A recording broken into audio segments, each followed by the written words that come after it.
Hello, and welcome to episode 2 of Economy 2.0. My name is Josh Sidman. Economy 2.0 is brought to you by the Silvio Gesell Foundation and the Henry George School. Episodes of this show are recorded live via Zoom and are open to the public. Sign-up links can be found on the websites of both organizations as well as on our social media platforms. Before we bring in today's guest, a few programming notes. Beginning in January, we're going to do 2 episodes a month. Episodes will be on the first and third Tuesdays of each month. Our next episode will be on January 7th at 6:30 p.m. and will feature Patri Friedman. Patri is the founder of Pronimus Capital, a venture capital firm whose purpose is to develop experimental cities in developing countries. Prior to founding Pronimus, he was the founder of the Future Cities Development Corporation and the Seasteading Institute. He's also the grandson of Nobel Prize-winning economist Milton Friedman. And then on January 21st, we'll have an episode starting at 1 p.m. with Stef Kuipers. Stef is a systems engineer from Belgium. He's doing a doctoral thesis in which he's designing a new monetary system incorporating both demurrage and universal basic income. And he's also a board member of an organization called Haponymy. Before we get started, I want to reiterate the mission and purpose of Economy 2.0. This series has 2 different purposes. The first is to explore the idea that the economic status quo cannot and will not continue, and to think about what a post-status quo economy might look like. No one knows what the economy of the future will look like or how we'll get there. Will there be an abrupt collapse? Will it be a gradual transition? But what we do know is that the lives of almost everyone on Earth depend on the continued functioning of our systems of production and exchange. If those systems ever stopped working, it would put the lives of billions of people in jeopardy. So if we believe that the existing system will not continue indefinitely, it's of vital importance that we start thinking about these issues now, rather than waiting until the changes are forced upon us, perhaps in very painful ways. So that's one of the purposes of this series. But every bit as important as that is the second goal, which is to change the way we conduct economic dialogue. As I said last time, most people these days are allergic to economics. They don't understand it, they don't like it, and they don't engage with it. They consider it a subject for the experts. I want to share once again an excerpt from Silvio Gesell that I shared last time. I'll probably share it again and again in future episodes because it's so central to the purpose of this series. All right. Gesell writes, "We must respect our democratic institutions and refrain from introducing laws which are not fully understood by a majority of our people, however useful such institutions might prove to be. It would be a crime against democracy to obtain your acceptance merely by the confidence with which you honor me. Everything must be paid for in this world. The price of democracy is a travail of life's experience. We must see, observe, reflect, and learn. As Democrats, we must refuse to sanction anything we do not understand. As long as you do not act on your own judgment, but follow blindly the judgment of others, so long as you have no confidence in yourselves, but repose full confidence in a ruling class, you are not worthy of democracy. You are the fit prey for aristocrats. You can never establish institutions in advance of your mental horizon. Power over men is seldom, if ever, used for their advancement. The state should reflect the state of mind of the majority. You must learn to examine everything for yourselves and reach the best decisions of which you're capable. That may not give you ideal government, but it will give you the government you deserve. Do not aim at institutions beyond your mental capacity. So every bit as important as the specific ideas and proposed solutions that we're discussing is the goal of having an open and inclusive conversation about economics generally. Because if we agree with Gesell's perspective, finding the best solutions is only half of the battle.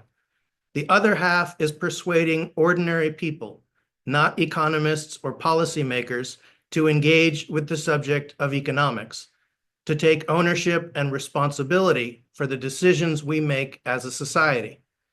And in order for that to happen, a lot of people who up until now have chosen not to engage with the subject of economics need to be convinced to do so. Economics cannot remain the exclusive domain of experts. So I want to say a couple things about how these episodes will be conducted. The goal is to facilitate a conversation. And I'm honestly not quite sure what is the best way to do that. So I'm learning as we go. I got some feedback from our last episode, both positive and negative. My inclination is to allow as much leeway as possible to anyone who chooses to participate in this conversation. So I don't plan to limit or censor what anyone chooses to say. That being said, there may be times when an individual is taking up a lot of time, and in order to ensure that everyone who wants to participate has a chance to do so, I may need to step in and move on to the next participant. To remind everyone, if you'd like to join the conversation, please use the raise hand button, which is under the React tab on the toolbar at the bottom of your Zoom window. Also, just so everyone's aware, the Zoom chat will not appear in the YouTube videos, and I won't be reading the chat. You're, of course, free to use the Zoom chat, but if you have something you want to say, I encourage you to raise your hand and join the conversation. All right. Let me bring in today's guest.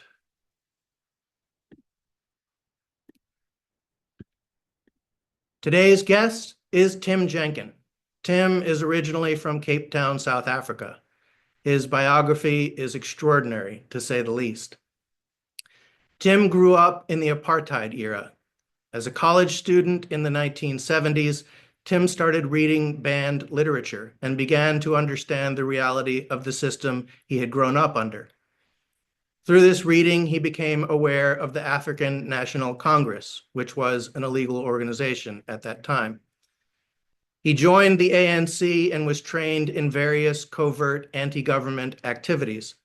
Among those activities, Tim designed and detonated multiple leaflet bombs, which scattered anti-apartheid information in public areas. Tim was eventually apprehended and given a 12-year sentence in maximum security prison. The following year, Tim crafted a set of keys out of wood and wire to open a series of 10 locks and escaped from prison. He then fled to London. In the 1980s, Tim created an encrypted communications network that allowed members of the ANC to communicate secretly, including Nelson Mandela, during his period of captivity. The story of Tim's escape from prison was turned into a movie called Escape from Pretoria, and a documentary was made about the communications network called the Vula Connection. Around the year 2000, Tim turned his attention to the economy and co-founded the Community Exchange System, a software platform to enable alternative economic exchange without the use of conventional currencies. Today, the CES is a global network operating in 107 countries. So Tim, welcome to Economy 2.0. Please share with us what the Community Exchange System is and how it came into being. Thanks for the introduction, Joss. Great. Well, you've cut my speech a bit short. I don't have to talk about myself too much. Anyway, so you've heard a bit about my personal background. I was involved in the liberation struggle, and I lived in exile in the UK from the time that I escaped at the end of 1978 until the unbanning of the ANC in 1990, when Nelson Mandela was released. And in that time, I lived in exile in London and got involved in this underground Operation Vula, which was really, it was the 1980s, long before the internet, and we had to invent our own kind of internet. It's an extraordinary story, even though it's mine. We managed to set up a network of computer communication using telephone answering machines. So activists in South Africa could type up messages, encrypt them, record them on tape recorders, and then transmit them over public telephones to answering a series of answering machines in London, where they would be decrypted and sometimes forwarded on to the ANC leadership in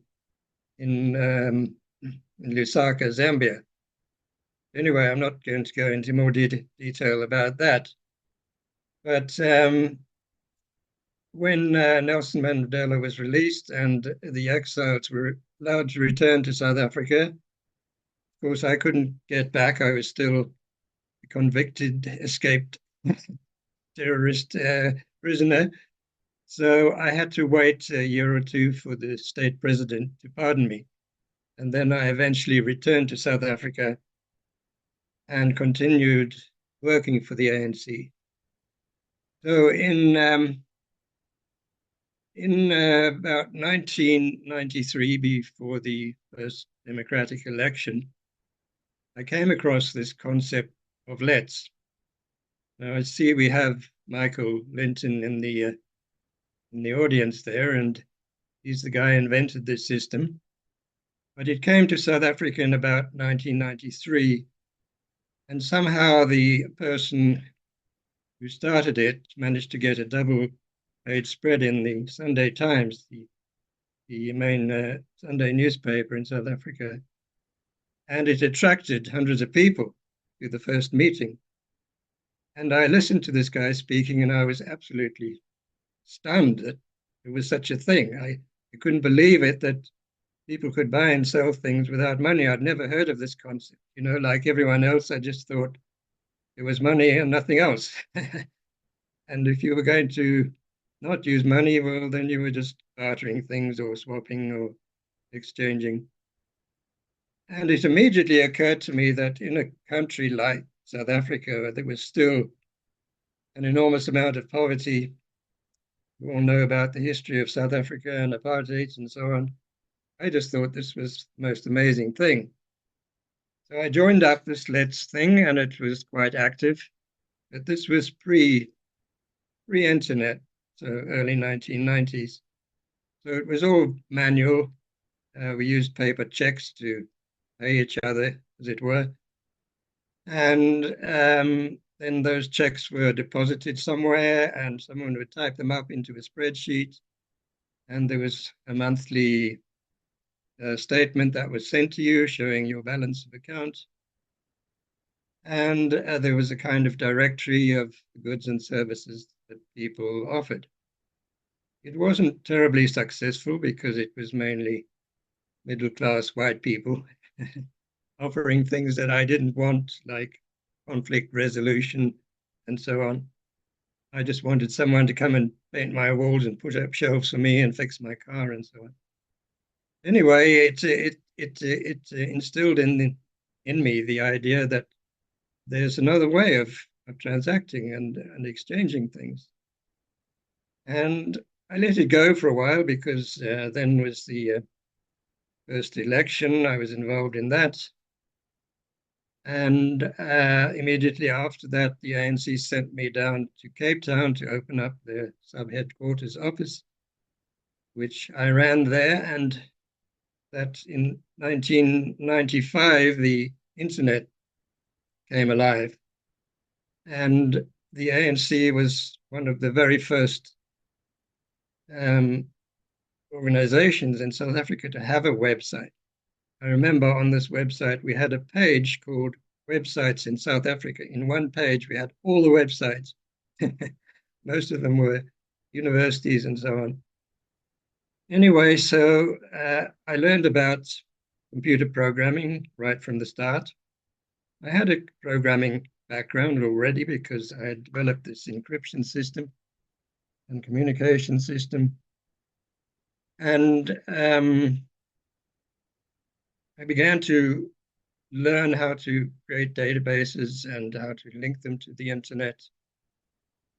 And then I met up with an organization called the South African New Economics Foundation, which was based on the British New Economics Foundation, which was looking at alternative economic systems and so on. And we came across LETS once again and decided to create one in Cape Town. And again, it was going to be a pretty manual one because there wasn't anything else really. There was no software that we had that could run this thing. But so it started out just as a regular kind of LETS group with paper directories and paper checks and so on. But I thought, no, this is not really the way to do it because all the work ended up in the hands of the administrator who had to enter all the stuff into the spreadsheet and produce all the documents and all that. And we could see that this thing was not going to take off and that it was just too much work for one or two people. So I started to develop the first online LETS, as it were, for our group in Cape Town. And we launched this in 2002 with the available software at the time, which wasn't great. You know, there were virtually no books you could read on the subject, and there weren't the great tools that you have today in the programming languages and all that. So the tools were very minimal. But we managed to get up a website, and to our own surprise, this thing just took off immediately. And within a few weeks or months, we had 300 members. And as far as we could see, this was the most members that any LETS group had ever had. Maybe Michael will tell us that there were bigger ones, but this thing just suddenly grew. And the difference was that the members could now handle their own accounts, a bit like online banking. You would enter your transactions online and you could advertise your offerings and wants online. And the administrator had virtually nothing to do, just manage the system and take on new members. And it was enormously successful. And within in a few months or 6 months or so, we were up to 1,000 members. And then other groups around South Africa heard about this and asked for us to create the same, which we did in the main centers in Johannesburg and Durban and Port Elizabeth and East London. And so within, I think that first year, we created 10 groups, but all of them were independent. They couldn't trade between them because each one was just a clone of the original. And then somehow it got over to New Zealand, and where LETS was very big in New Zealand and Australia. And they asked if they could be part of it. And so we signed up the entire contingent of LETS groups in New Zealand. And there were many. And then we realized we needed to find a way for these groups to be able to trade amongst themselves, because many of them were often very close by or even in the same city. And we managed to figure out a way for groups to communicate with each other, and I will demonstrate that on the site. So it was really just a scene of enormous growth, because the next year, practically all the Australian LETS groups came on board, then many in Europe, and then many all over the world. And over the time, we've created something like almost 3,000 groups. Of course, many of them fail. Many of them just come there just to look, and they sign up and and never do anything. And many of them don't really understand what it's about. They think simply by creating an instance on the internet, a trading community is going to form on its own. That doesn't happen. You know, what we've provided is really just a set of tools. The community is an on the ground thing. It consists of real people engaging in real trade and conversation and getting together and meeting and having markets and so on. So that's about all I want to really say about the history of it. I think now I will demonstrate the CES website. Now, I need to warn you before we do that, our software is very old. As I said, it started in 2002, and it's still running that basic software, although we've improved it a lot. But it has a very old look about it. It's not a very exciting website because, well, it's a bit like a bank account, you know. No banking software is very exciting. There are no pictures or anything like that.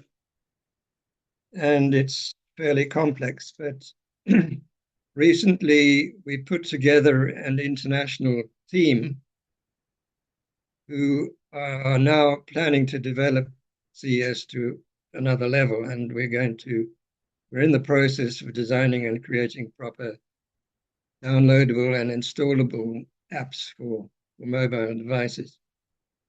So I can't show you that, but we have already an online web app, so to speak, which is designed for mobile telephones. So let me see if I can remember how to share.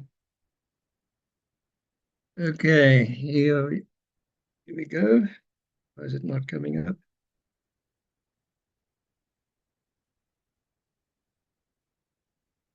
Oh dear. Oh, there we go. Your screen sharing. Right, let me just get all this clutter out of the way here. So this is the home page of the Community Exchange System. As you can see, we've got an announcement here about an upgrade. There's a whole lot of blurb here. If you check in, I'm not going to show you that. You can read it for yourself. I'm just going to log in immediately. An account number, which one should I use?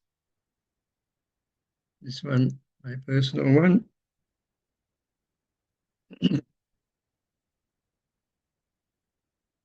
So this is my personal account. As I said, you can see that the style of it is very old-fashioned, all these drop-down menus and so on. And it looks very intimidating to most people when they first come in here. But this menu across the top here contains the basic functions. Home is where we are right now. These are all the trading functions. So we have single trading, multiple transactions, transactions prepared offline, remote transactions where we can trade with other systems. We have schedulers and conversion rates. I'll show you more about that. And we have all stuff about all the users. In Cape Town, in our group here, we've got about 7,000 members. I wouldn't say they're all active, but they're there. This is all my personal stuff about my own account. Here is where we can see all the offerings, which are adverts. In this little block here, these are the latest offerings that have been added. These are wants. Here are various announcements. This groups function, well, I don't go into that today. This is all kinds of information about the system.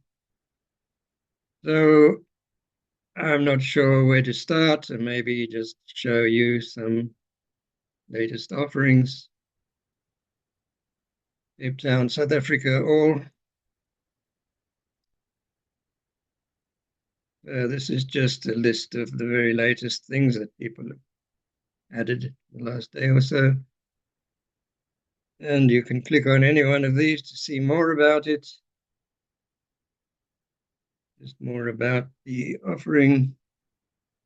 Here's the user and various things that you can do. You can contact, you can purchase immediately, you can send an order, you can share on WhatsApp and Telegram and so on.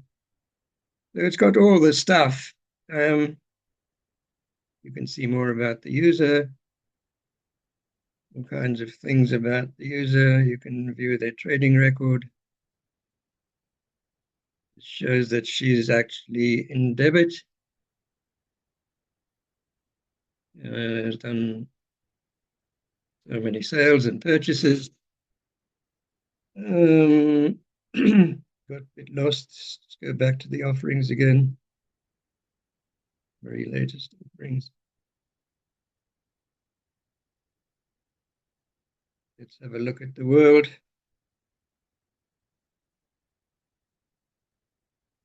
Here's some offerings from the UK, New Zealand, South Africa, Ireland, Spain, Germany,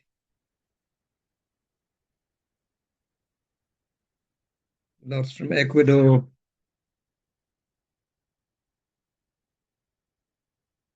lots and lots and lots. These are just the latest things. Many from Ecuador. Ecuador is our biggest user at the moment.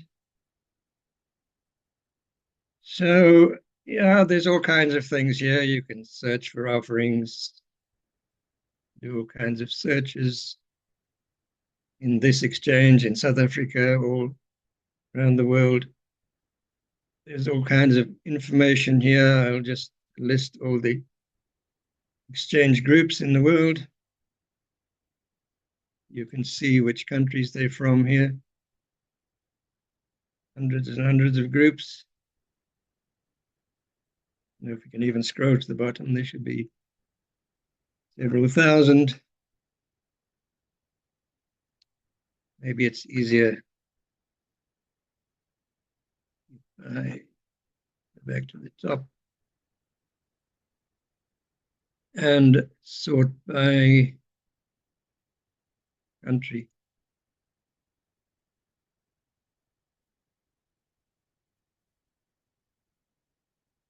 What's happening?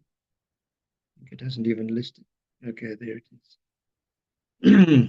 There you can see we got Argentina, Austria, Belgium, Bolivia, Botswana, Brazil, Cameroon, Canada, quite a lot in Canada, Chile, Colombia, Costa Rica, millions in Ecuador. This will just go on for ages. Finland, quite a lot in Finland. France, international. Anyway, I don't need it. A lot in South Africa as well, Spain, many in Spain. Okay, so let's just get out of here.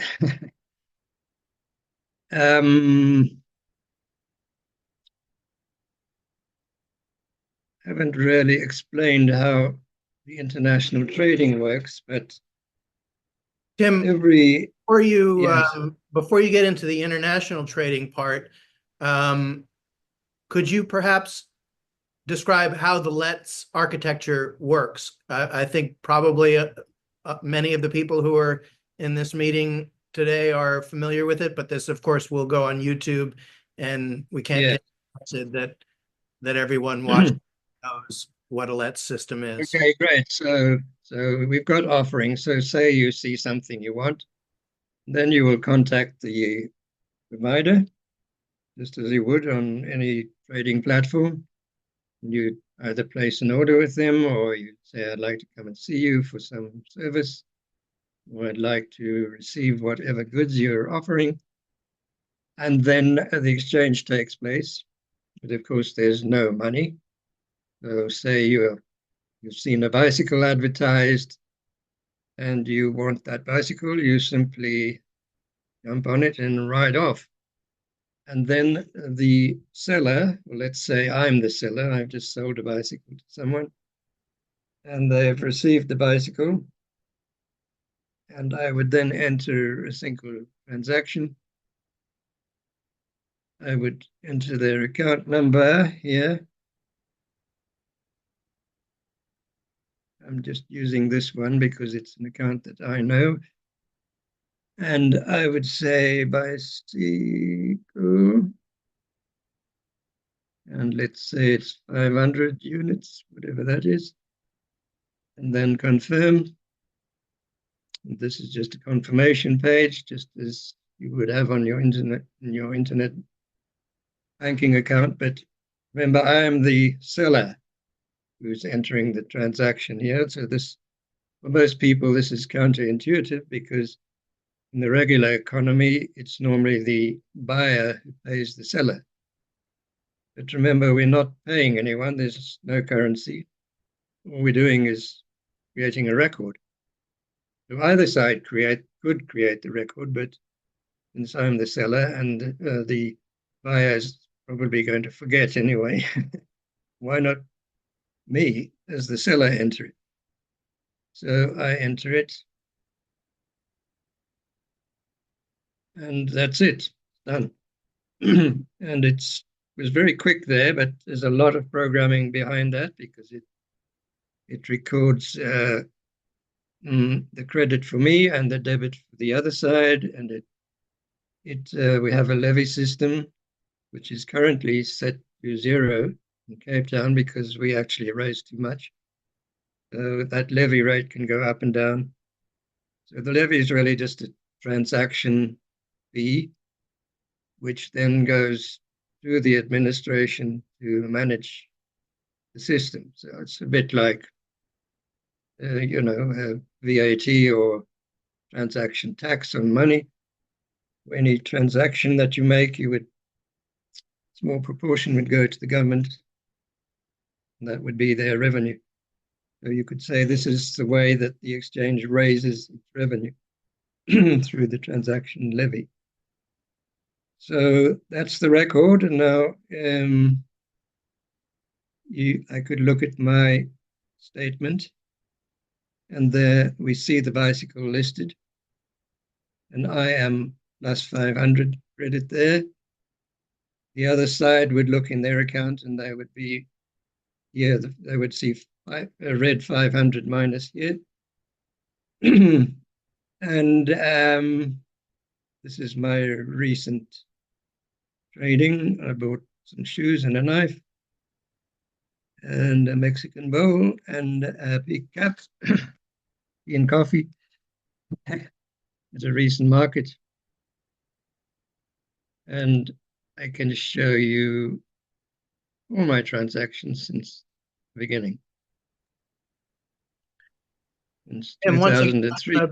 I'm going to play the part of someone who is completely unfamiliar with what Let's is. And my question would be 500 what? 500 whats are those? Well, we call our currency talents.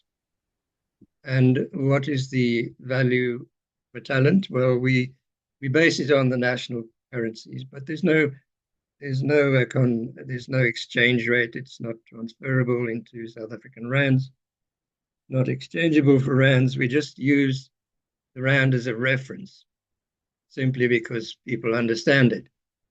So if I say a loaf of bread is 30 rands, then it would be 30 talents, and that's meaningful to someone. But if I say it's 5,000 units for a loaf of bread, everybody will say, well, that sounds very expensive. So we just use the national currency. That does mean that as the national currency inflates, so does our currency.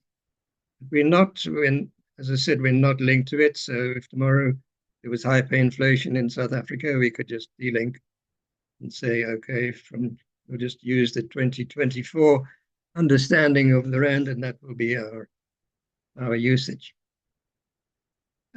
We do have what's called a base currency. So all the groups, so when it records that transaction, no one sees this, but it's in the database. converts every amount entered into a base currency, and the base currency is 1 hour. And so at what rate do we convert to 1 hour? We take the national average hourly wage rate for 1 hour. So an hour is a constant. It never changes and can never change. But the hourly rate will obviously change. It's as the national currency inflates, so that number will go up. So currently, the conversion rate from the rand to an hour is 200 units per hour. So in other words, 200 rand per hour, so 200 talents per hour. So that bicycle that I've just entered would be converted into our units, which enables us to have this comparative currency between all these thousands of different community exchanges, and it allows us to trade and to have a conversion rate between all these different groups. That might sound a bit complex. I'll show you some diagrams, but users don't need to know all this stuff. In fact, they don't know about it. I'm just telling you about it. And it's just for us to manage the system. And everything is completely transparent. You don't need to know about any of the mechanics behind it, how it works. Even though we have these hundreds of conversion rates, you don't even need to worry about that. Because normally it's the seller who enters the transaction. So if I go to Australia and I get accommodation there, it's of no interest to me really what cost of it is. I can convert it into my currency just for information purposes.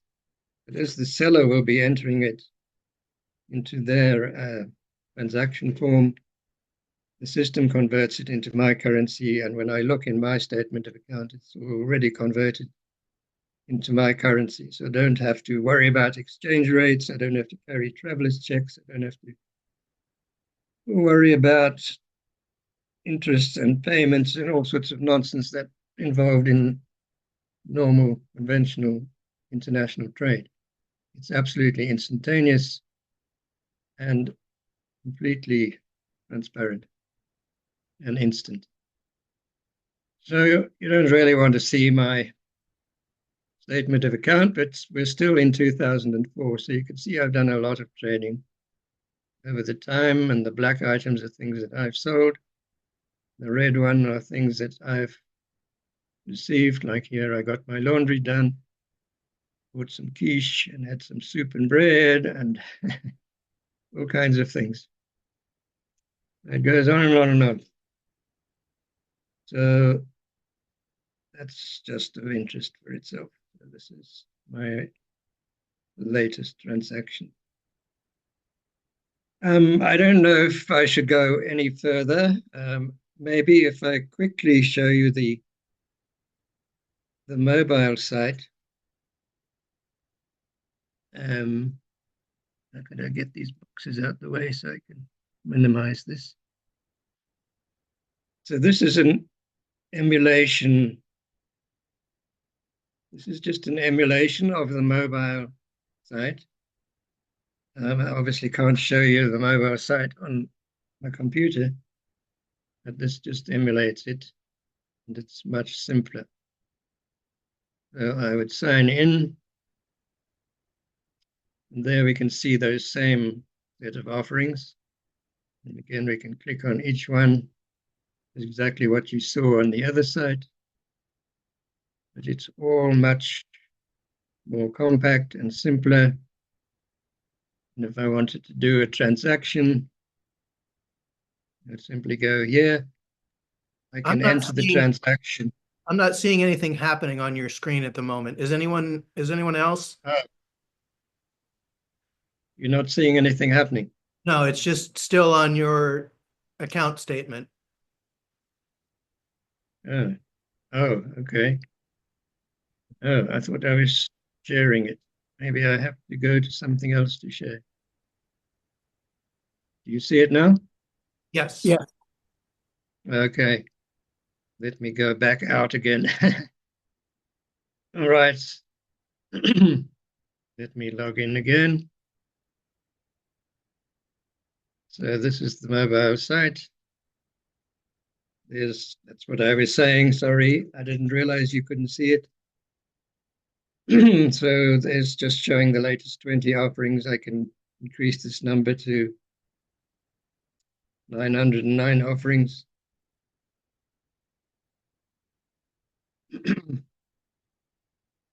And I was going to show you the transactions. So here's the transaction form. I can enter as the seller or as a buyer. So as a buyer, I'd enter the seller's account number. I'm the seller, I enter the buyer's number.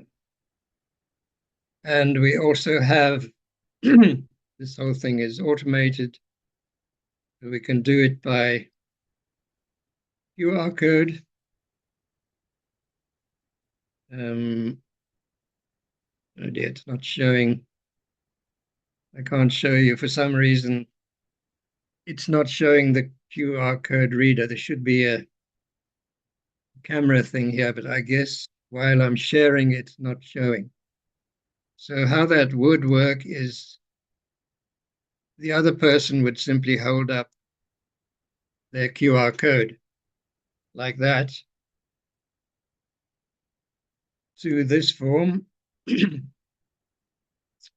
Your transaction down here where this blue part is a camera. So you simply put phone to phone, and then it captures the other person's account details, does a quick calculation to tell you whether that person is in credit or in debit, or what their position is if they're over the limits and whatever. But I can't really show that to you because it's not working here because I'm sharing the screen. Anyway, it's the same thing. You would just enter a transaction here. Let's use bicycle again. 1, 2, 3, submit, confirm. Done. And every time a transaction is entered, the other side receives an email informing them, showing them pretty much what you see on the screen here. So you can't just enter a transaction against someone without them knowing. Yeah, maybe we should stop this now. This is just statistics. That just shows you today, but you can check out statistics for any year you like. I don't know what, any year.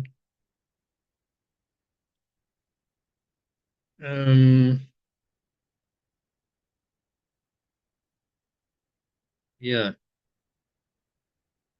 showing, sure it's showing the right figures. Anyway. Tim, could we maybe talk a little bit about the Let's model itself? Yes, I'm coming to that. So let me stop sharing the screen now. And what I wanted to do was, after demonstrating the website, is to talk about the 3 concepts involved in the name of CES, Community, Exchange, and System, but starting backwards with system, because that's rather germane for this seminar. I mean, we've called it Economy 2.0, and prior to that, we called it Imagining Post-Capitalism. So clearly, we're talking about economic systems. Now, what is an economic system? I mean, how do we define it? You know, the economics books would define economics or an economic system in terms of resources, production, distribution, consumption. Or economics books often say land, labor, and capital. But what is the actual system? What comprises the system? How do we how do we define it? And in fact, why are we focusing on economic system and not focusing on the whole? Why are we abstracting economy out of the whole, society, out of social system? Is economy above society, or is it above a social system? Is it more important than the social system, or was economy a subsystem under society or the social system?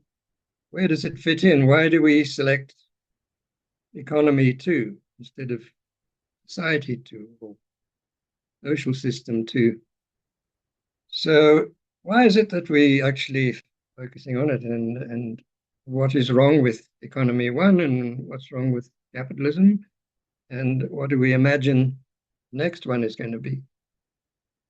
And in fact, is it possible to change an economic system? Because isn't a system just everyone on Earth, all 8 billion of us, trying to create our means of existence, and at this current time using money?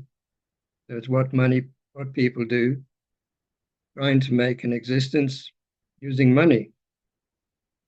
And why is it that money is so important above, say, exchange? And when we talk about changing an economic system, do we mean that we have to choose from the named economic systems like, what do they say? We've got capitalism, we've got socialism, we've got a mixed economy, we've got communism. What else is there? These are kind of off-the-shelf economic systems. So which one we pick, or can we create something else with another name? And why, as I said, why are we choosing to latch onto the economy? Why not something else? And are we saying that the relations of production or the economic relations are prior to anything else? Are social relations secondary to economic relations? I mean, that's the idea that Marxists push, that the economic foundation and the social relations of production determine, the superstructure of society, and everything else is secondary to economic relations.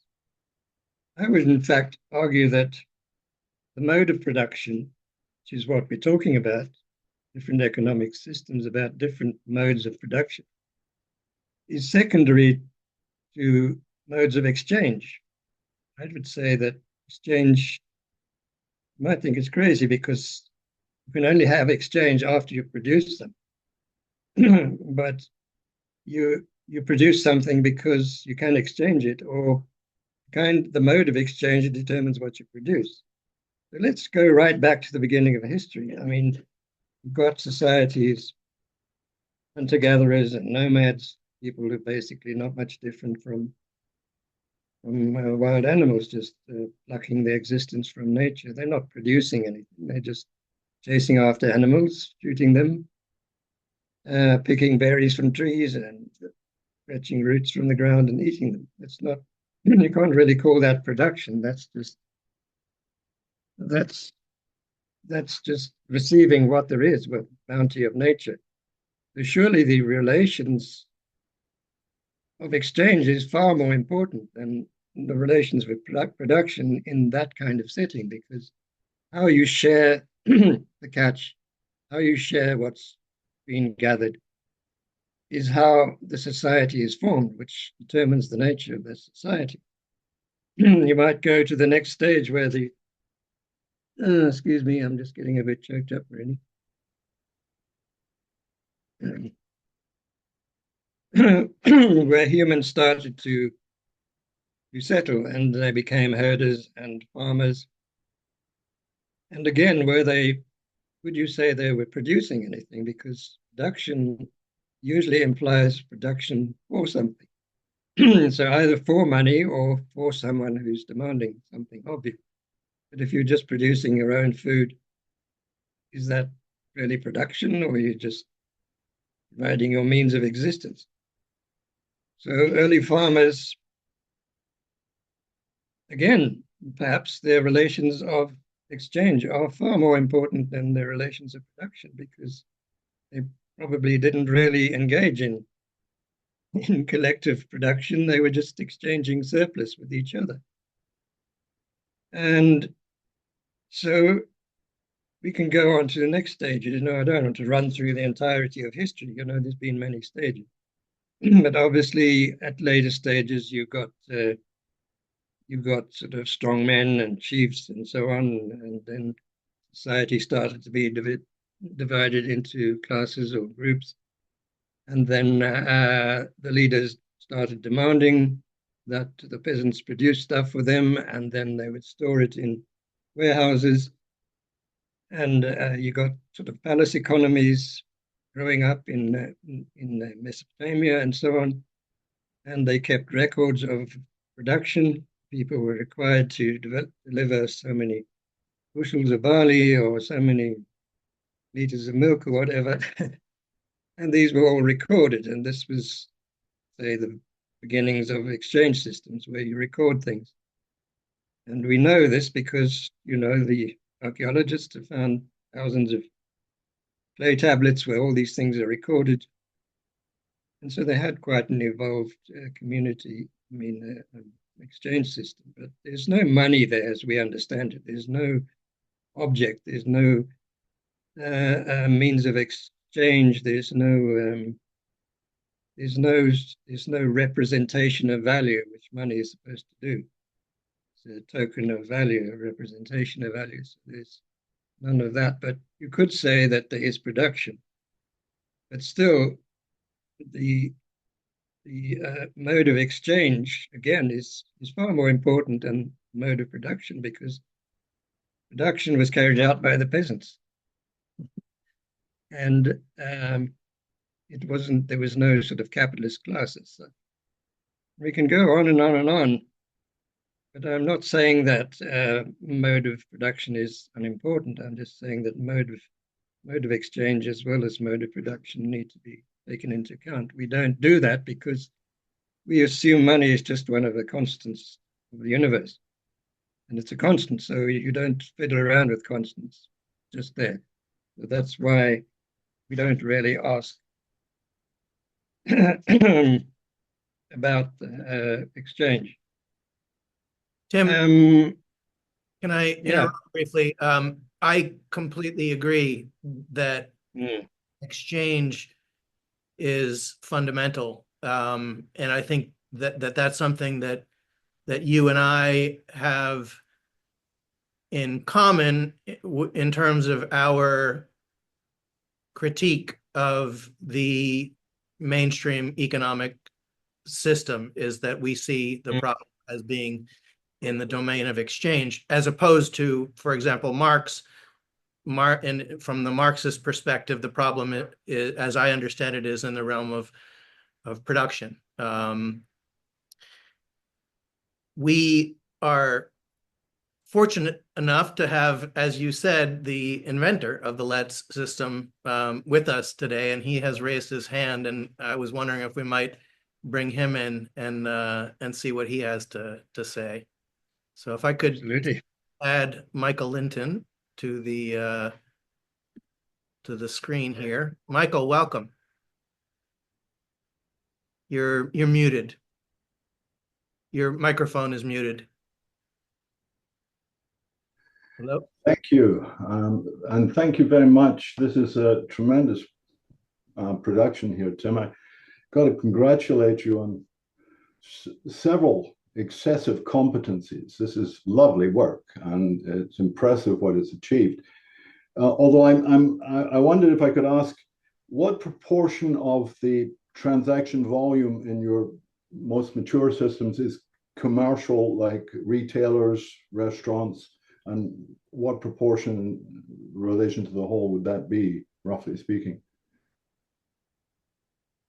Well, it's very difficult for me to say, because Yeah. although we do have we do have different types of accounts. You can sign up as an individual, you can have a family account, you can have a company account, an organization account, pretty much like in the regular economy.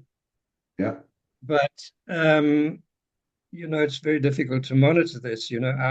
Our exchange would mainly be person to person, individuals trading, very small number of companies trading, but I can't speak for other exchanges. There are hundreds of them, and some of them have been explicitly set up by companies. So we have all kinds of mixed things. We've got exchanges where there's just computer programmers who then share their code between each other.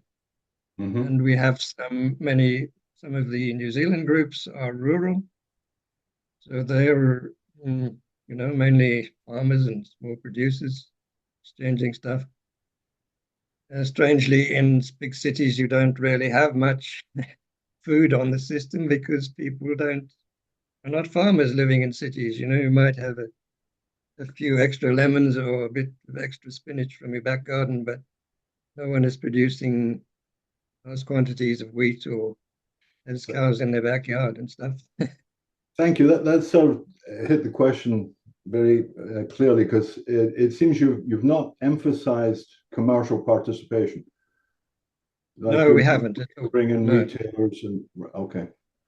So No. where would you expect a sort of a plateau in your system? Like it's on the rise, right? You expect to get that high, or will it level off, or will it grow slowly over the next 100 years, or what? Well, I think our heyday was about 2014, 15, and then it sort of plateaued out a bit.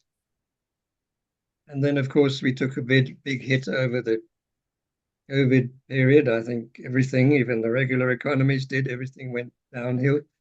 Yeah. I don't know, people thought maybe the virus would spread through the internet. I don't know. Stop me from getting to Japan, where I was going to give a major presentation. I was going to give you all sorts of credit in it. I didn't get to go. They canceled the flights a day before. Yeah. So Yeah. no, I'm. It's just this question of sort of 8 billion people on the planet or thereabouts. Yeah. How many would you expect to be involved in CES at some point? Well, I don't know if it's just us, we're hoping we've already connected up with a number of other platforms. We've established a mechanism to trade between them. Maybe there'll be time for me to show you how that works. I'm fairly aware of So it. I've been really a following. network. We're trying to establish a network of different platforms. And hopefully one day, well, we dream about the whole Earth, all 8 billion. But we're not at war with the conventional money system. We still see ourselves as obviously as complementary at this stage. Although it's not nice to think of us like that, but the reality is we're just a drop in the ocean. But who knows what's going to happen with the global monetary system? We see all stuff happening at a global level. Well, thank And you. so it could, the cryptos has also had a large impact. The cryptocurrencies became popular towards, the end of, I don't know when they started, but we also saw a kind of downswing when they came because everyone thought, well, this is a more professional system and let's go crypto. And the original promise of Bitcoin was we'd operate outside of government and we'd use this as a trading platform. But as we see, it's just become a kind of a Ponzi scheme, just a speculation, a speculative tool. And there's not really very much trading going on with Bitcoins because value is not stable enough. It just goes up and down every day. Well, it's another property device. It's another property, and it's still a thing. It's still mentally there's a number of coins is fixed, and we're still trading coins. There's still this coin thing in between every transaction. It's a distinction that I find critical, is that some people think money is a thing that moves around, and obviously I didn't make it, so it's independent of me. And others are capable of realizing a relational vector space. We are what we are to each other, and until people can move to the informational side, they are stuck with things. They are so stuck, and it's sad. So thank you It very is much. very sad. Just If I could congratulate- interject, Sorry, Michael, go ahead. I'd like to actually keep you in the conversation for what I'm about to ask, if I could. Tim, you said a little while back, why economy 2.0? Why economy as opposed to the whole of life? Why draw a boundary around that aspect of life? My answer to that would be because all of our lives depend on it at this point in the evolution of humanity and society. We, almost nobody is capable of self-sufficient sustenance at this point. So, what subject area can we think of which is of such urgent and vital importance to so many people in comparison to that, simply sustaining our lives. So that's why I saw the need to make a series called Economy 2.0, because this is not for me, this is not an intellectual exercise first and foremost. This is based on my belief, which I think, Tim, you probably share, and a lot of people share, that we are on a path to something awful, something disastrous, where this system, which sustains all of our lives, stops functioning as we are used to having it function. For all of its flaws, it's keeping us alive, and it could very well stop doing that at any time. So that is my answer to the question of why economy 2.0. The question of money, and this is what I'd like to throw to either you, Tim, or you, Michael. For me, the Let's model has always been very hard for me to wrap my head around. Strange. What I have a problem envisioning is what is the medium of exchange in our conventional economy. Dollars are the most popular medium of exchange. The dollar may be a fundamentally flawed tool, but it is a tool that I can point to and say that is what we use to transact. With the Let's model, part of why I have a hard time wrapping my head around it is I cannot point to what is the medium of exchange, what is the tool that is used to transact. It's a field. Well, I suppose the answer to that is, why do you need it? Why do you need a medium of exchange? I mean, today, when you transact, there is no medium of exchange. You go to a restaurant, you eat a meal, you ask for the bill afterwards. What happens? They bring you the card machine, you tap your card or your phone. Some numbers go down in your account, go up in their account. Why do you need money? Why does there need to be the stuff? It's just numbers going up and down, isn't it? You go to the supermarket, go to the checkout, they scan all your groceries, they give you a number at the end, give them the credit card, same thing. Your account goes down, theirs goes up. The same thing, it's actually the seller entering the transaction, the shop, checkout person. Not you paying anything. Your credit card is not money. Your phone is not money. It's just an ID. There is no need for the money. Why do we have the money? But the reason we have the money is because the banks like to keep alive the idea that you need money and they can lend it to you at interest. So that's wonderful. They're never going to give up that idea. So I'd say that's their money, and it is a closed shop. It's an enclosure, and it's exploitation. It's colonial, but it leaves a huge amount of space for our money. And the difference between their money and our money is their money goes away. It just goes away. You spend it, it's gone. It's not coming back to you. But if you have your own money as a resonant relationship set, anything you're spending is circulating to the benefit of the community and back towards you. Is resonance in a space. And that's what makes it worthwhile. You see, if it doesn't work for every participant, it won't work.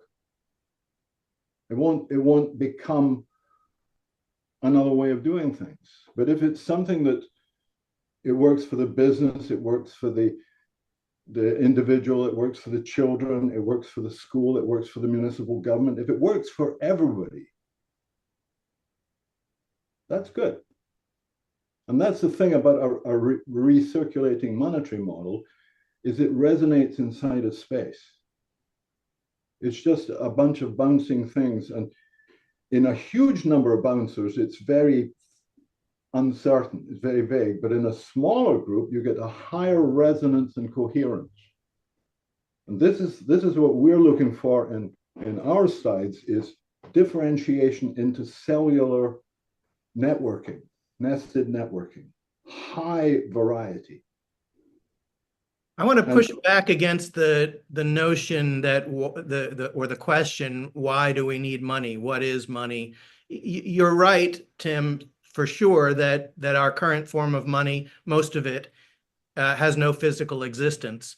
But I would say that its paramount characteristic that makes it vital and is the answer to why we need it is its general acceptance, is that you can walk into a supermarket and get your means of sustenance very quickly, very conveniently, very reliably. And that is certainly not the case in a state of nature. And it would not be the case if there was not a generally agreed upon social convention known as money. Which some people have a lot of and others don't. You can't go into a supermarket without money and buy something. And if you're poor, you're screwed. And there's no need for anybody to be poor in this planet. That's the point.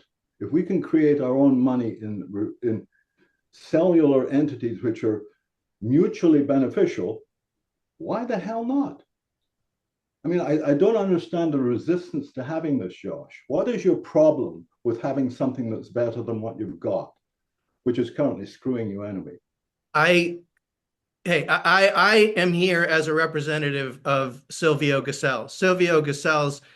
Half of Silvio Gesell's theory is all about what is wrong with our existing form of money. So you don't. So he reproduced it, and he had the same problem.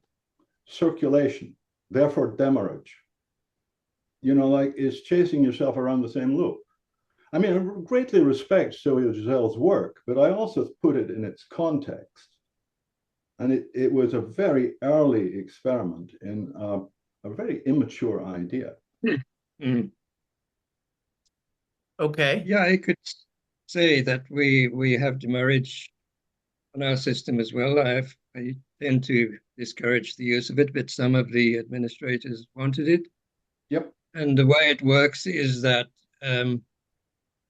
we have credit and debit limits, and with those limits, you can have hard limits or soft limits. So the hard limit is when you reach your limit and then you can't trade anymore in either direction. And soft limits allows you to breach your limits, but then the bells and whistles start ringing and alerting people. And the demurrage works obviously with the soft limits. So you go over your limit, and then you have, suppose you could call it negative interest. So you fined, in a sense, for being over your limit. So a small percentage that can be set. And the idea is that would encourage you to then start spending your LETS units or something. Although we don't call our system LETS anymore. It's based on the same zero-sum system, but that's about the only similarity. I mean, it uses the same concept, but it's it's gone way beyond the original Let's design or plan. Because It's now gone we in a can very, do very international trading, we can do anything that you can do with money. yeah.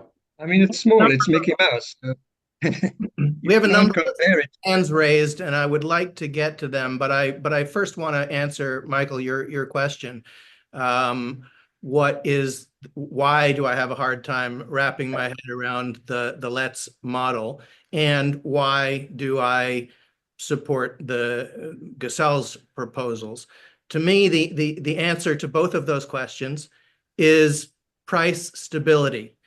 If you cannot rely on a stable set of prices, how can you possibly decide how to allocate your resources? How can you decide I'm going to spend 2 hours baking cookies to sell, or I'm going to spend 2 hours For the good it does, teaching for the good it does for another, for what it does for somebody else.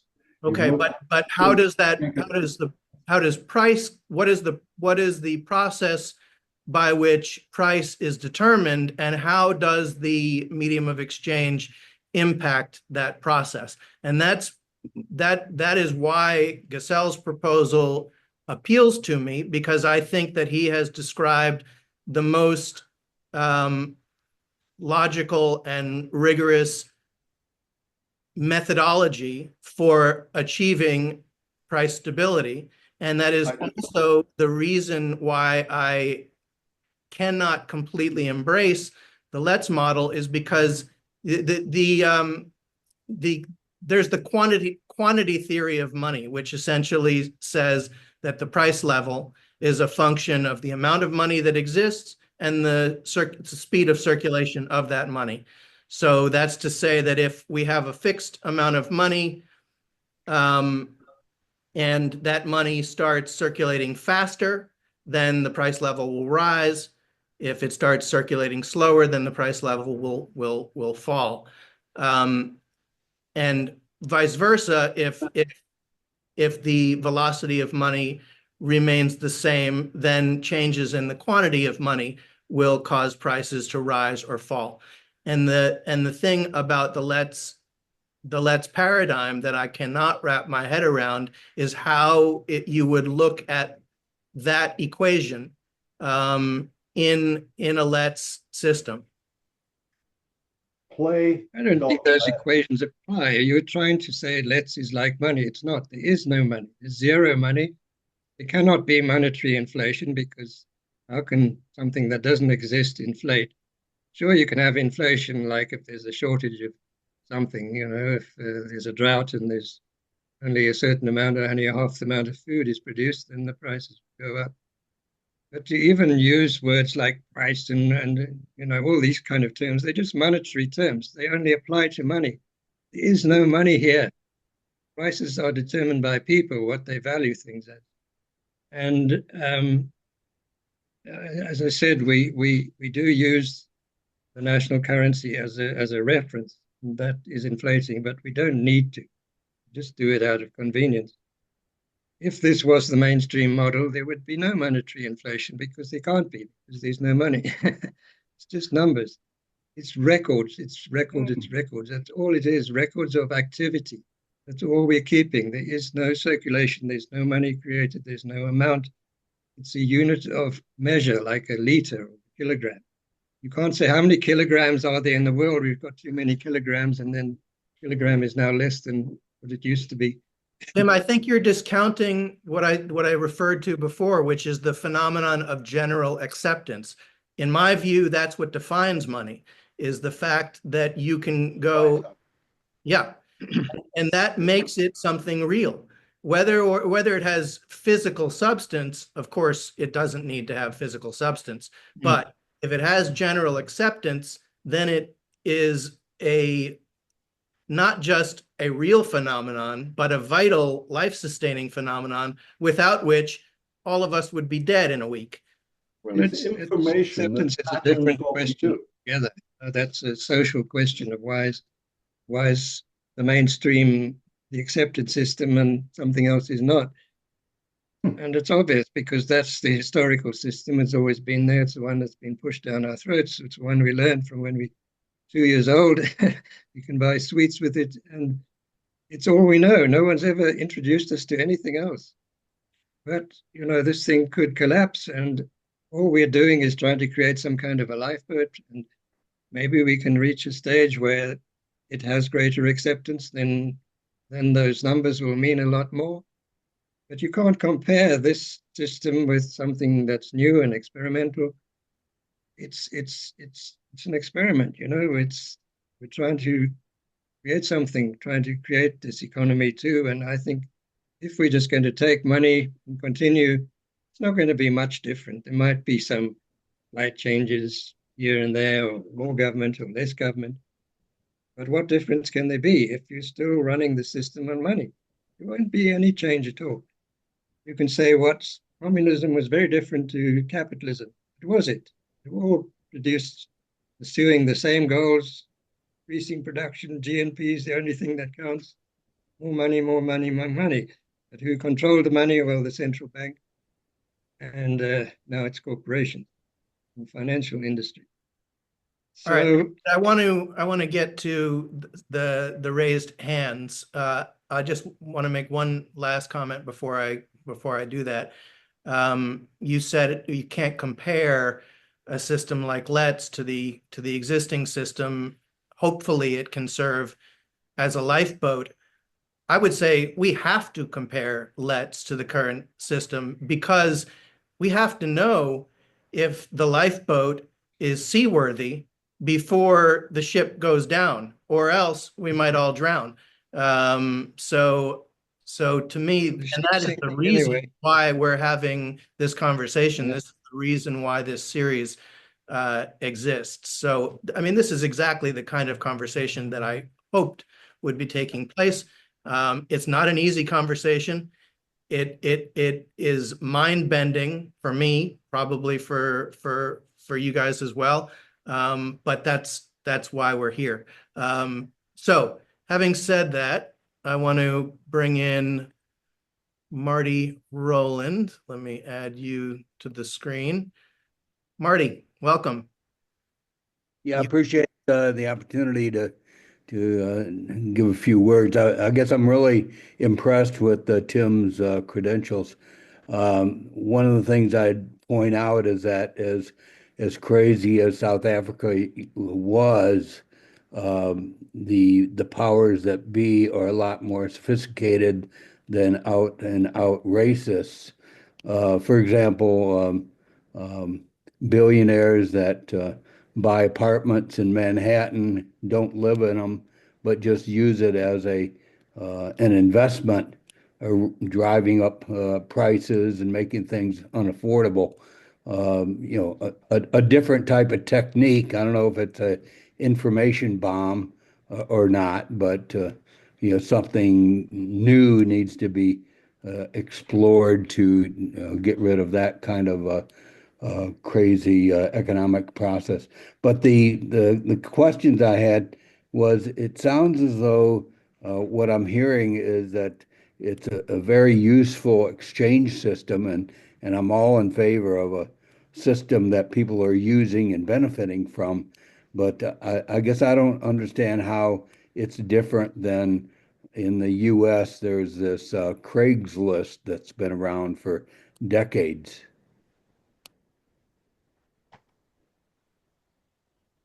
It's what the money does, Marty, and who has it. It's patterns. It's patterns of information. And I've put a link in the chat, play.lets.net, which is a simple interactive game. You can play it solo, you can play it multiple, and it shows the difference between a money, which is a competitive thing, induces competition, or collaborative, and it induces good behavior. It's that simple. Okay. That's it. Thank you very much. I really appreciate this, but I will now shut up and let other people talk. Thank you. Well, the other question was what's stopping a landlord from observing on this system that somebody's making money and just jacking up as rent on his living space. That's what they do already, don't they? I'm sorry? That's what they do now. Oh, okay. Well, I guess that's just something, I guess I'm bringing up a point because I am an instructor for the Henry George School of Social Science that I haven't heard any talk about. Well, take it back to Henry George and the question of property and enclosure. It all comes from that same concept. Henry George was the greatest economist the US ever produced, and he pointed to the problems of containment, exploitation, and withhold with land or money. It's the same problem. Sorry, I said I was going to shut up and I didn't. Okay. Well, thanks a lot. Appreciate your, it has been informative. Thanks. Thank you. Can I come in there? I mean, I'm not quite sure what the question is. Are you asking that if a landlord or some wealthy guy came into this system, what is to stop them doing the same thing? And that can't really happen because this system is, I don't like this word system, but what we've created is transparent and open. You can't monitor what people are transacting because that wouldn't be nice. Your private affairs, what you're receiving from other people. But we can see anyone who's trying to game the system. It's impossible to do that because you can see everyone's balance. You can see how many transactions they've made. You can see when they last traded. You can see when they first traded. So there's plenty of information there for you to know. And then we have reputation systems where people make a good name for themselves. I mean, this is not something extraordinary. You find this on most trading platforms. You create a reputation for yourself as a good trader or a bad trader. I mean, you see that on platforms like Uber, you're a good passenger or you're a good driver. Both sides can comment about the other side. It's completely open system, transparent. We have limits, and you have to work within the bands of those limits. There are all kinds of things I wanted to talk about, things that we haven't really given much attention to because this thing is still so small. But questions that people ask is, how about credit? Say you wanted to buy a house, how are you going to buy it on this system, or how are you going to receive a house? How are you going to have credit? So what is credit? Is it just something that bankers usurped or banking system and said, you'll create some $1 million out of fresh air and here it is in your account and now you've got to pay it back 3 times over 30 years. Where did that credit come from? So what is credit? Credit is receiving value from your community before you've given back like value. So you're a young person, you get married, you have a kid, you want to buy a house. You've only been around for a few years, you haven't created much value for society, but you want to receive something that's valuable, like a house or a car. So there's nothing to stop you going into deep debit, very much like taking out a mortgage, which is what it is. But the credit is not coming from the bank, it's coming from the community. You want to buy a house, but the credit is coming from the bricklayer, the carpenter, and the plumber, and all those people. They're giving you their labor in the form of a house. And that is credit. Credit is a social thing. It's not something that's, we think it just comes from a bank, but they've usurped this social function and they claim it's theirs. They just create this money out of fresh air and they lend it to you. You spend your rest of your life paying it off 3 times over. Why is it like that? Why not just receive the credit? Everybody needs a house. Go deep into debit. You have some kind of arrangement to work that debit off over 20 years or 30 years or whatever you need. Exactly like you would with a mortgage. Let me there's all those on kinds that, Tim. Let's say the community grants me this large quantity of credit with which to buy a house. And I decide I'm comfortable. I don't feel like making the effort to repay the credit. What is the mechanism in a let's economy to ensure that that doesn't happen? Well, we haven't worked out the rules, but what happens in the money economy if you don't pay back your monthly installment? What happens? They come and repossess the house. I'm not saying we have to be draconian or anything, but you would obviously sign some kind of an agreement that if you don't do that, then, well, you can't continue to live in the house. We've got to make some other arrangement or something. You know, these things have been happening for thousands of years. What I'm saying is that credit is a social thing and you don't need to pay interest on it, because why do you have a class of people that are just parasiting off others because they've given you credit which is not really their credit? So I'm just saying these are questions that we've never really had to face. But you can't just say, oh, well, what about if I don't want to pay it back? Well, you know, we'll have an agreement that you will pay it back. I don't even like to use the word pay. You would work it off. So what about saving, and what about interest and limits and investment and speculation and growth and all these kind of things that people ask questions about? I don't have all the answers for them. You know, we just a minuscule little experimental thing at the moment. And if this becomes mainstream, we work it out, make a plan. I'm sure these are not insurmountable problems. They've been around since the beginning of time, and people have found solutions. You know, you could say the same thing about you know, a small farming community where people live in a tribe and they build houses for each other. And what happens if you don't help in the building of someone else's house? What happens? You get ostracized from the society, you get kicked out. You know, there's always some kind of a sanction or punishment or whatever you want if you don't play the game. If you don't contribute, then there's consequences. So we need to find ways of doing those sort of things. But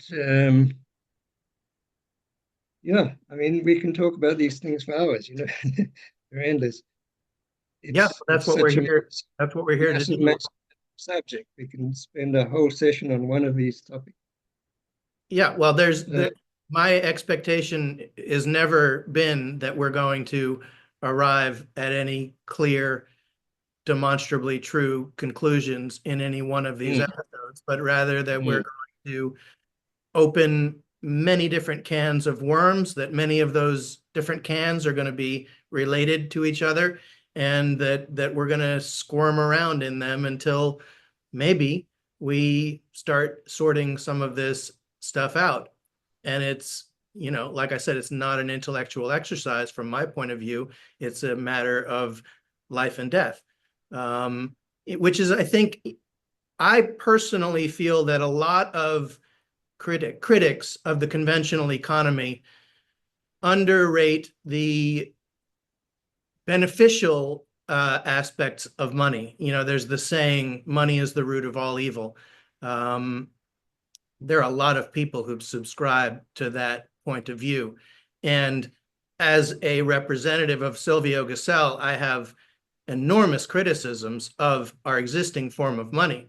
But I hold those criticisms alongside the belief that money is the most important tool ever created by humanity. And here's why. You talked about a primitive village, you know, in which reciprocity is based on personal relationships and trust. And if someone violates those things, they can be ostracized. You're not describing anything that exists on any significant scale today. Today, we've gone so far beyond that, to the point where none of us have the option of taking a walk into the woods and providing for our physical sustenance.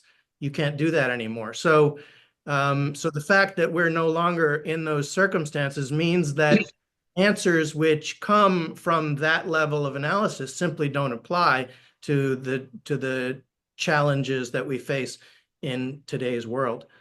All right, I do want to get to another question here. Anthony, I'm going to bring you in. Your camera is turned off. There you are. Okay, let me bring you onto the screen. Anthony, welcome. Hi, Josh, and thank you, Tim and Michael. I raised my hand a little while ago and the conversation has moved on, so it's drifted on to the answers to my question, but I'll ask the question anyway. How extensible is the LET system to go from individual to individual exchange to a national basis?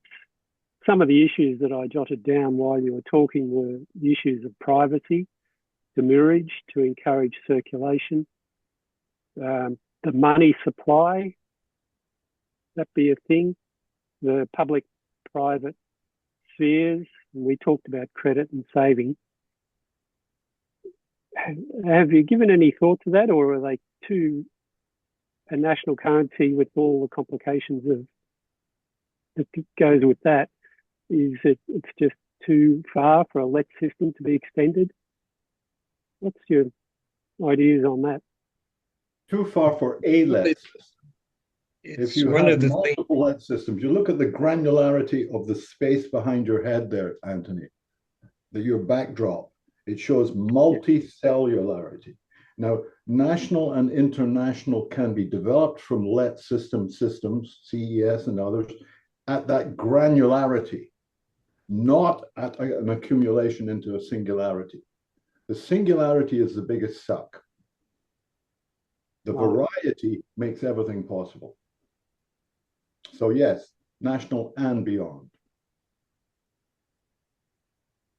Yeah, I would add to that. One of the things I wanted to talk about was, as I said, I was going to talk about community and exchange and system.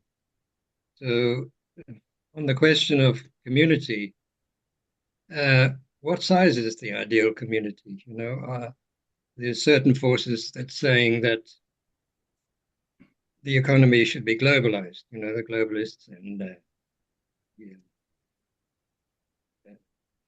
we should have a one world currency, you know, the central bank digital currencies that should all come into one. We just have a one world currency. The World Economic Forum says we'll be happy and we'll own nothing.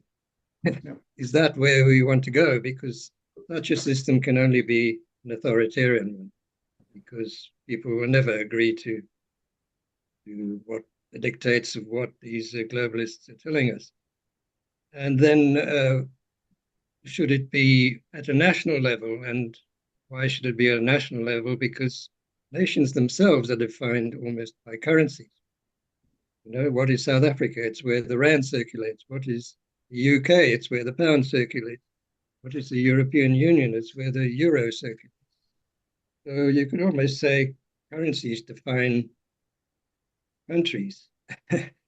So if there is no currency as such, then where does it break down? Does it break down into tiny little units? What is the ideal size of a community? Is it better to have very small communities where you get to know your neighbors, trust each other? You almost don't need a currency because now it's kind of virtual gift economy. All know each other, know who's good and who can be trusted. And then working back upwards, if you confederate these smaller groups into maybe regional groups, and then the regional groups would form something else, would we still even need countries? And we've done that already. All our groups are small and we hope to keep them small. Even our exchange here in Cape Town is way too big. It should be split up into smaller groups, and each one managing its own, having its own currency, having its own administrators, having its own feel and look and everything. And that's the way it should be. I mean, we have countries, but some of these countries are thousands of miles across. We don't know what people on the other side of the country are doing and thinking. They might even speaking different languages. We're completely different to them. We don't trade with them, but we're said to be people from the same country. Is that a community? In what sense is it a community? It's just a currency community.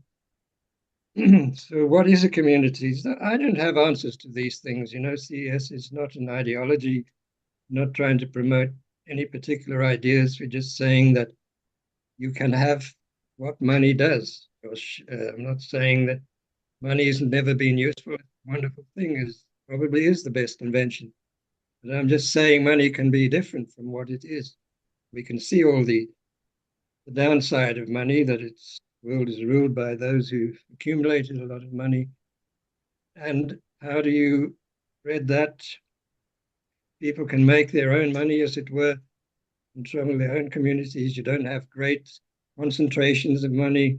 You don't have huge mega corporations floating above countries determining how we live, how things happen, which wars we fight, which nations we hate, all this sort of thing, because we're local. We know the people around us. But we can federate. We can trade across the world. We can do that already. I've traveled all over the world and used the CES. I've been to Australia several times. I've had all my accommodation there. Been to the UK. I've been all over the place. And I use the system. That's an aspect of the CES that we have not really gotten to yet, and is of particular interest to me, because essentially, I, as a representative of the Gassellian perspective, am engaged in the development and articulation of a different proposed monetary system. You are, from a different perspective, proposing an alternative to the conventional monetary system. We're going to have Will Ruddick, who I know as a guest in, I think, February. Will is the founder of an organization called Grassroots Economics, and he has created a different model that he calls commitment pooling, where he is doing something similar, which is building an architecture for the creation of local alternative economic systems, and also facilitating exchange between the constellation of those local economies.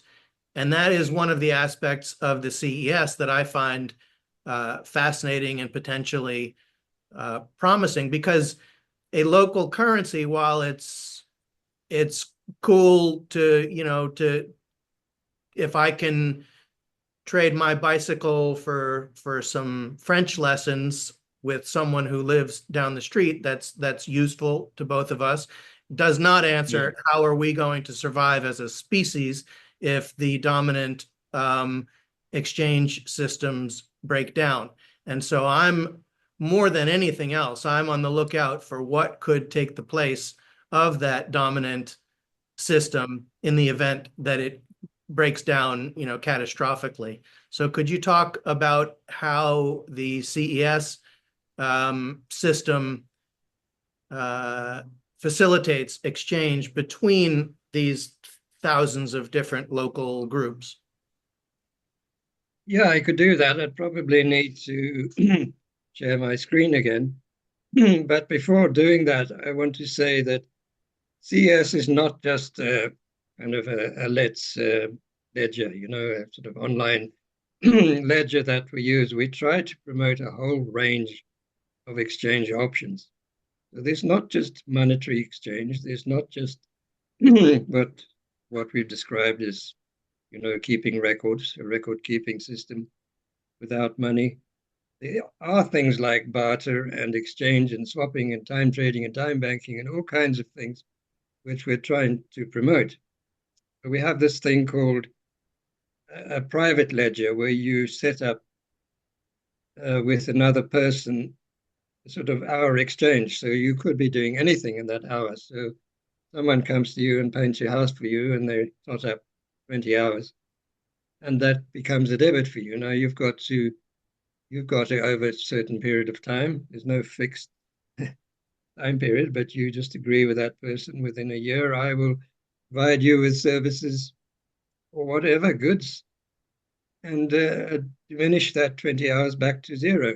So you can trade like that. I mean, bartering, the economics textbooks tell us that money was invented to overcome this terrible double coincidence of wants thing, which is just like absolute nonsense, because barter doesn't mean that you have to exchange something right on the spot. You know, I give you apples now in summer, but you give me oranges in winter. So that time gap makes bartering easy, you know, and if you can computerize that, you can record values. You can even then have multilateral bartering, and there are websites all over the world that do that. This whole, you know, commercial barter system works like that, and we do that as well. We encourage swapping. You know, people say, I don't know, I'll do your books for medical treatments, you know, for my family or anything. You just arrange people, and lots of trading like that. You can even have group trading where groups of people move around. They're setting up veggie gardens for someone, and they take turns to do it. There's infinite number of ways. If you look through history, how people exchange things, how exchange value. The monetary system wants us to think there's only one way for exchanging anything. Everything's just got to be monetized, the entire earth, and there's no other way of exchanging value. We know that's absolute nonsense. There are hundreds of ways of doing it. And keeping records in ledgers is one way, which is what the monetary system does. But you don't need stuff. You don't need any stuff. I think we can do it much more efficiently. Could we get Yeah. concrete though? Let's Right. say you and I live down the street from each other, and I gave you my bicycle, and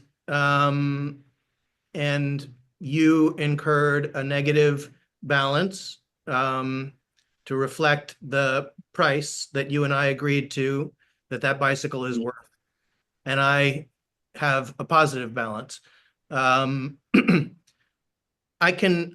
get how at a local level that enables me to go to Anthony's house and buy some vegetables out of his garden. But what I don't get is how I can travel to Tokyo, Japan, and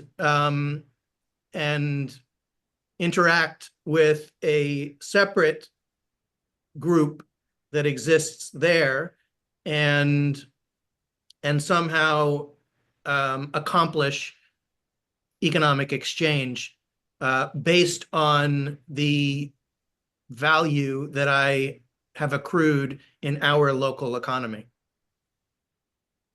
Well, it is possible, let me tell you, because when you're now talking about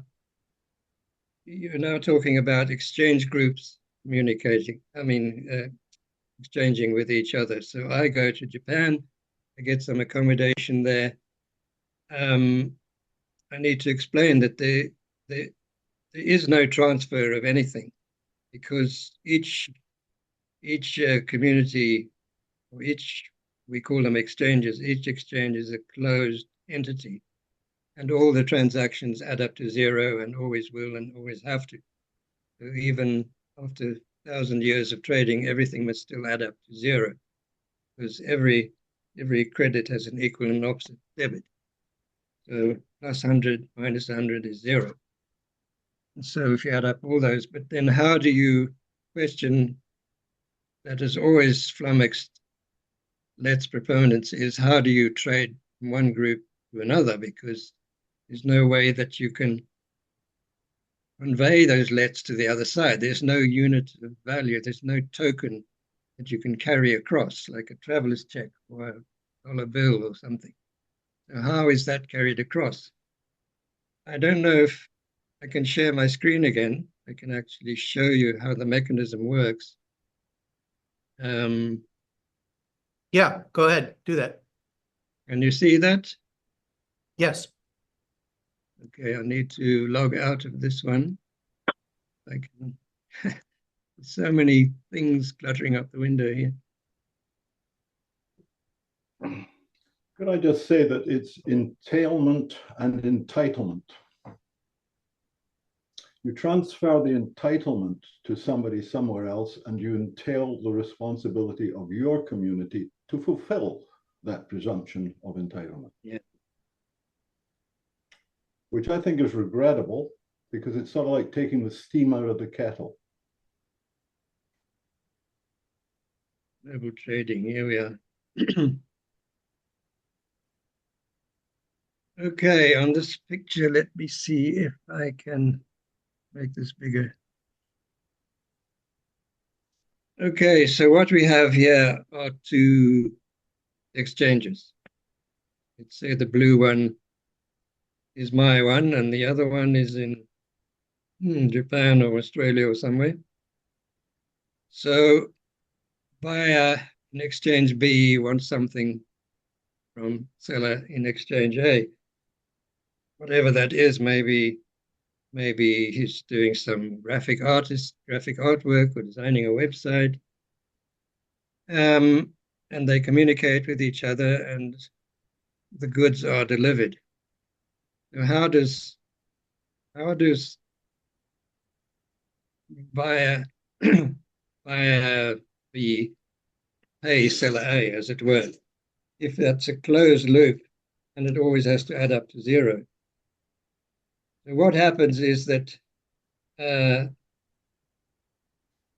seller actually doesn't sell to the buyer, sells to what we call a virtual buyer, who is a member of this exchange here.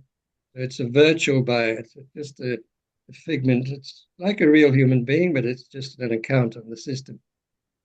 So the trade takes place there. So the transaction numbers still add up to zero, because if it's 100 units, credit here, virtual buyer is minus 100. So the virtual buyer, in a sense, gets on a plane or a ship and travels across to the other exchange. And that virtual buyer is really an agent and has an account on the other side as well. So the virtual buyer now turns into a virtual seller, because he's actually bought these goods here, he's traveled over here, and is now selling it on to the buyer.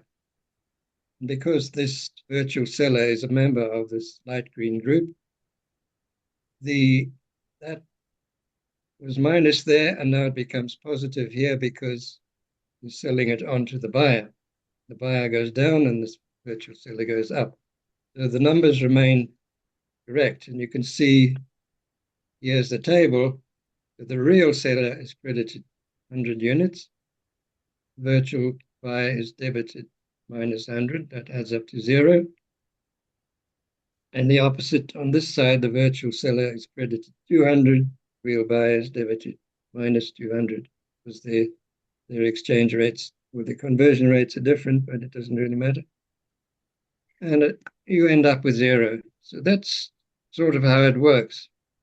So the whole of the exchange, community exchange, works like this. We have these various national servers with all the various exchanges linked into them. So all their records take place on their local server.